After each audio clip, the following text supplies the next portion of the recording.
Le malinconie e il lamento del povero Bigliardo che non vuole più essere verde. Verde come il tuo sguardo, bella infida, verde siccome l'erbe, triste il Bigliardo grida queste parole acerbe.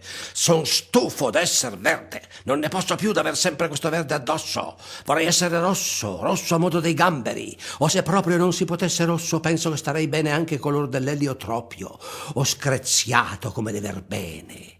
Né mi dispiacerebbe essere celeste, rosa, viola, non importa come, d'una qualunque tinta senza nome, pure di mutar veste la domenica almeno, e le altre feste, lasciatemi che io goda un po' la gioia di seguir la moda.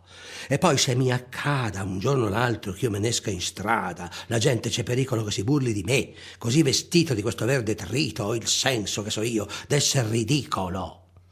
Il bel sesso, lo so, nulla ci perde ed è bello lo stesso, anche se qualche volta indossa il verde. Ma il bel sesso è il bel sesso ed io non son che un misero Bigliardo che non ha nulla in sé di maliardo.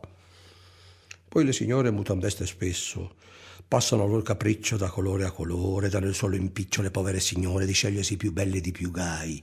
Io non mi svesto mai.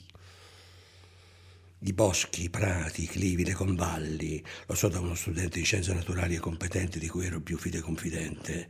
Verdi in aprile, d'ottobre si fan gialli, ma estate, autunno, primavera e inverno, quanto è lungo l'anno, io non mi muto panno e resto verde, verde in sempiterno, verde come il tuo sguardo, bella infida, verde siccome l'erbe, triste il Bigliardo grida queste parole acerbe. Però siccome niuno mai l'ascolta, si ripete il suo lagno un'altra volta. Son stufo d'esser verde, non ne posso più di sentirmi questo verde addosso, vorrei essere rosso, rosso a modo dei gamberi, e se proprio non si potesse rosso, penso che starei bene anche color dell'eccetera, eccetera, eccetera.